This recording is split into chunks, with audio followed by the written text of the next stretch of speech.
साथियों, इस वीडियो को अंत तक देखना, आपको इसमें बहुत कुछ देखने को मिलेगा। तो हमारा क्वेश्चन है वर्णस्य उच्चारण स्थानम विद्यते।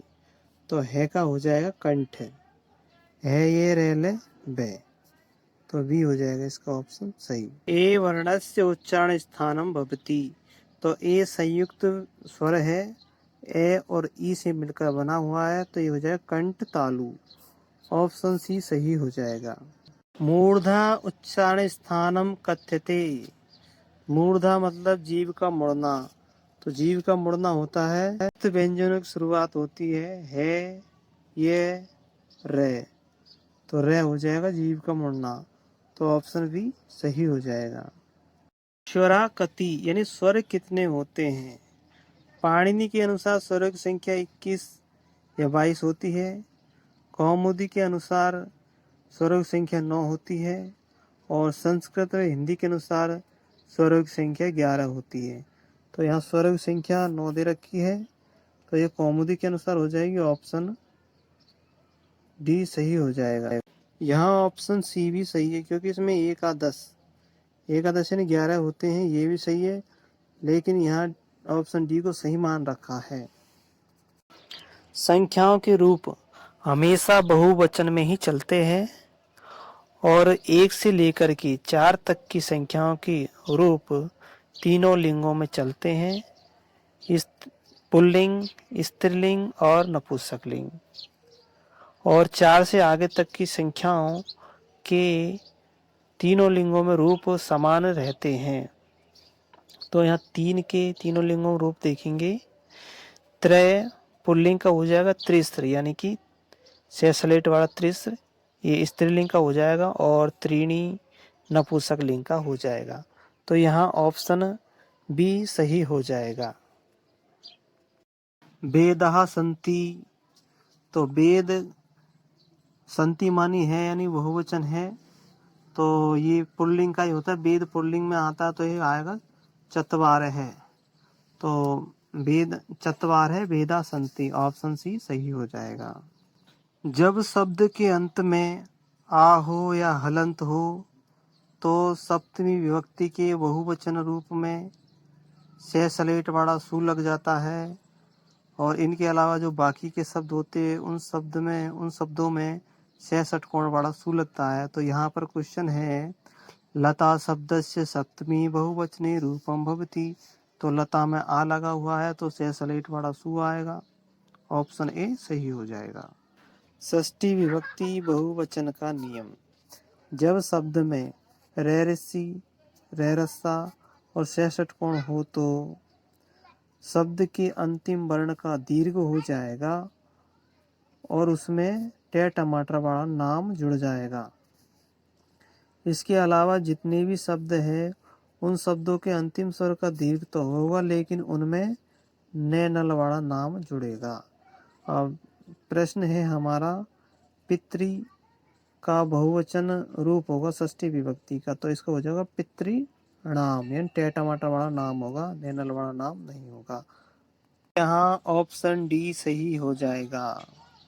अस धातु लोट लकार यानी कि आज्ञा के अर्थ में, अस्तु, अस्ताम, संतु, एधि, स्तम, इस्त, असानी, असाव, असाम, तो यहाँ हो जाएगा यानी कि मध्यम पुरुष, प्रथम पुरुष, एक वचन का हो जाएगा एधि, ऑप्शन बी सही हो जाएगा।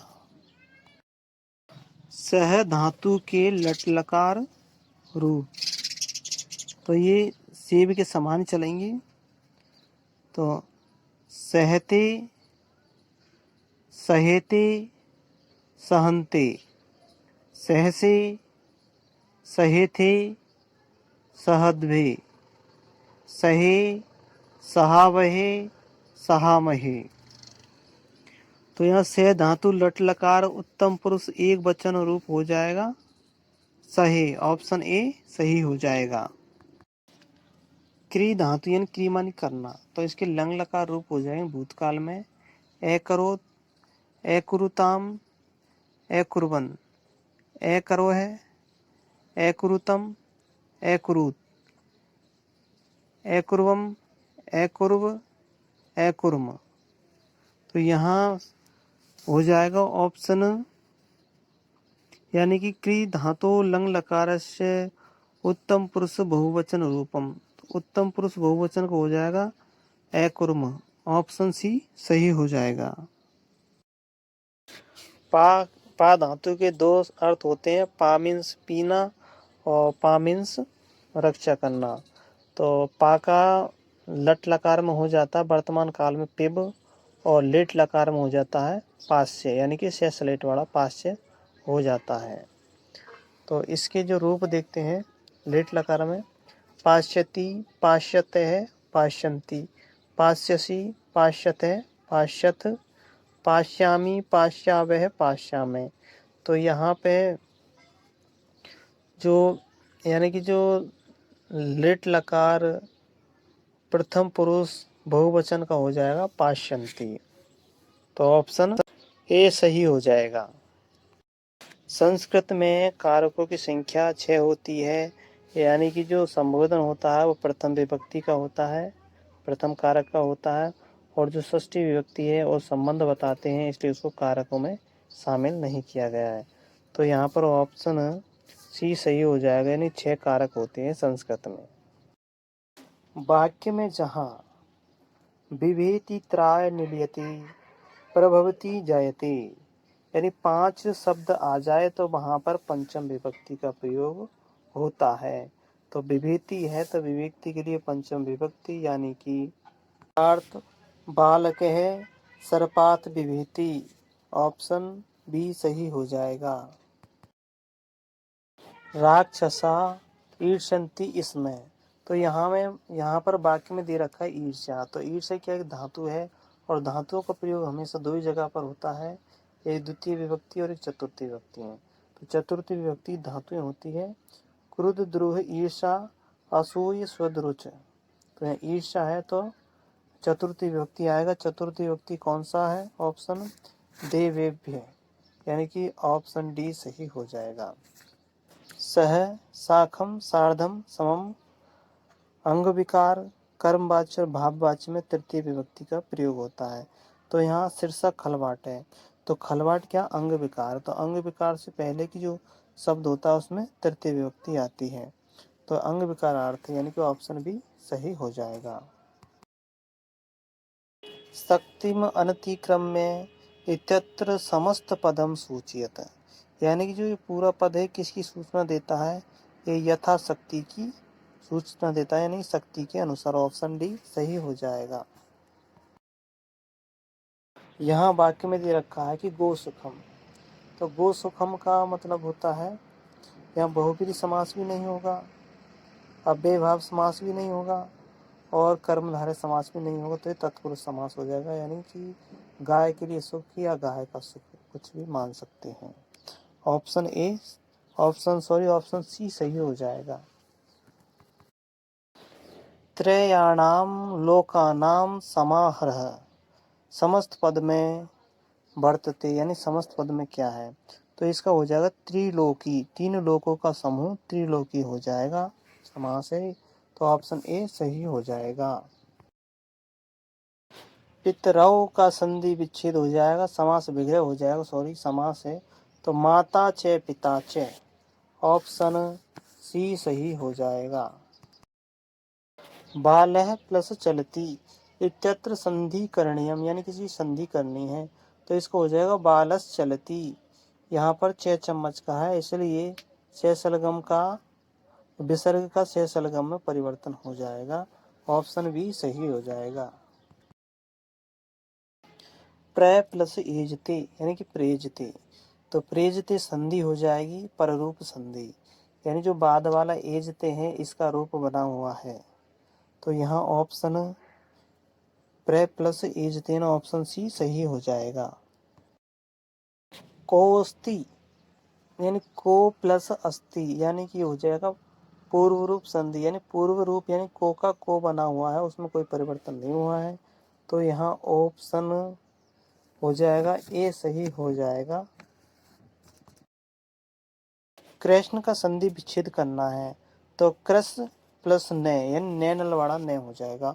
ऑप्शन सी सही हो जाएगा।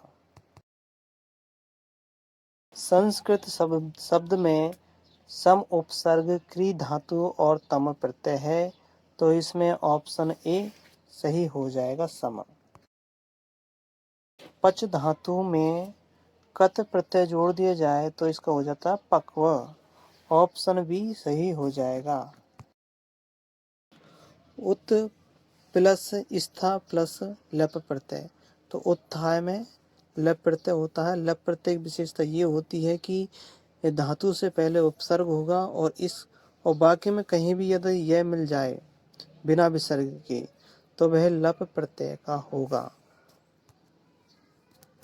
विवादेन तो इसमें हो जाएगा अलम विवादेन यानी कि झगड़ा निषेध है यानी कि तृतीय विभक्ति में आ जाएगा अलम विवादेन। और जहाँ पर्याप्त की बात होती है वहाँ पर चतुर्थी विभक्ति में आ जाता है अलम। जैसे दैत्यव्य हरि अलम यानी दैत्यों के लिए हरि पर्याप्त है। यहाँ ऑप्शन बी सही हो जाएगा। गुरु शिष्य से प्रश्न पूछता है तो इसका संस्कृत अनुवाद करना है तो गुरु का हो जाएगा गुरु और पृच्छति तो प्रच्छ धातु है अतः दी कर्मक धातु है। गुरु शिष्य से प्रश्न पूछता है तो इसका संस्कृत अनुवाद करना है तो गुरु का गुरु हो जाएगा और पृच्छति दी कर्मक धातु है अतः इसके साथ में द्वितीय विभक्ति का प्रयोग हो जाएगा तो शिष्याम हो जाएगा। ऑप्शन डी सही हो जाएगा। हम सबको सत्य बोलना चाहिए इसका संस्कृत अनुवाद करना है तो हम सब का हो जाएगा अहम आवाम वयम। वयम सत्य का सत्यम और बोलना चाहिए यानी कि विधिलिंग लकार का है अतः वदेयम वदेव वदेम यानी कि वयम सत्यम वदेम। ऑप्शन बी सही हो जाएगा। साथियों इस वीडियो में हमने पूरे रीट का जो सिलेबस है संस्कृत का इसको कवर किया है। इसमें सभी क्वेश्चन लिए गए हैं। साथियों वीडियो कैसा लगा कमेंट करके ज़रूर बताना और इसको लाइक करना और चैनल को सब्सक्राइब करना।